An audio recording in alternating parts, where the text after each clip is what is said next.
1991ರಲ್ಲಿ Ukraine ಸ್ವಾತಂತ್ರ್ಯ ಆದಾಗ ಅದರ ಹತ್ತಿರ ಜಗತ್ತಿನ 3ನೇ ಅತಿ ದೊಡ್ಡ ನ್ಯೂಕ್ಲಿಯರ್ ವೆಪನ್ಗಳ ಭಂಡಾರ ಇತ್ತು. ಆದರೆ ರಷ್ಯಾಗೆ ಇಷ್ಟ ಇರಲಿಲ್ಲ. ರಷ್ಯಾ ಪಕ್ಕ ಇನ್ನೊಂದು ನ್ಯೂಕ್ಲಿಯರ್ ಹೊಂದಿರುವ ದೇಶ ಇರೋದು. ಅದಕ್ಕೆ 1994ರಲ್ಲಿ ಒಂದು ಒಪ್ಪಂದ ಆಯಿತು, ಬುಡಾಪೆಸ್ಟ್ ಮೆಮೊರೆಂಡಮ್. ಉಕ್ರೇನ್ ತನ್ನ ಎಲ್ಲಾ ನ್ಯೂಕ್ಲಿಯರ್ ವೆಪನ್ ಅನ್ನ ರಷ್ಯಾಗೆ ನೀಡಿತು. ಬದಲಾಗಿ ರಷ್ಯಾ ಉಕ್ರೇನ್ ಅನ್ನ ರಕ್ಷಣೆ ಮಾಡುವ ಗ್ಯಾರಂಟಿ ನೀಡಿತು. ಈಗ ಕೋಲ್ಡ್ ವಾರ್ ನಂತರ ನ್ಯಾಟೋ ನಿಧಾನವಾಗಿ ರಷ್ಯಾದ ಗಡಿಯವರೆಗೆ ಹರಡ್ತಾ ಇತ್ತು. ಪೋಲ್ಯಾಂಡ್, ಹಂಗರಿ ಎಲ್ಲವೂ ನ್ಯಾಟೋ ಸೇರಿದವು. ರಷ್ಯಾಗೆ ಈ ಮಾತು ಸರಿ ಹೊಂದಲಿಲ್ಲ. ಮತ್ತೆ ಯಾವಾಗ ಯುಕ್ರೇನ್ ಕೂಡ ನ್ಯಾಟೋ ಒಳಗೆ ಸೇರುವ ವಿಚಾರ ಮಾಡಿತ್ತು, ಆಗ ಪುಟಿನ್ ಇದನ್ನ ವಿರೋಧ ಮಾಡಿದರು.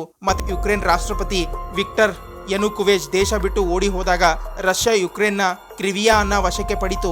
ಮತ್ತೆ 2022ರಲ್ಲಿ ರಷ್ಯಾ ಉಕ್ರೇನ್ ಮೇಲೆ ಪೂರ್ತಿ ಯುದ್ಧ ಸಾರಿತು. ಮತ್ತೆ ಇವತ್ತಿನ ಈ ಹೋರಾಟ ಯುಕ್ರೇನ್ ಸಲುವಾಗಿ ಕೇವಲ ಭೂಮಿಯ ಯುದ್ಧ ಅಲ್ಲ, ಬದಲಾಗಿ ಉಕ್ರೇನ್ನ ಅಸ್ತಿತ್ವದ ಯುದ್ಧವಾಗಿದೆ. ಈ ಯುದ್ಧ ಜಗತ್ತಿಗೆ ಒಂದು ಹೊಸ ಕೋಲ್ಡ್ ವಾರ್ ಆಗಿದೆ. ಇಂಥದೇ ಫ್ಯಾಕ್ಟ್ ವಿಡಿಯೋ ನೋಡಲು ಚಾನಲ್ ಸಬ್ಸ್ಕ್ರೈಬ್ ಮಾಡಿ, ಹಾಗೆ ನಮ್ಮನ್ನು ಫಾಲೋ ಮಾಡಿ, ಸಪೋರ್ಟ್ ಮಾಡಿ.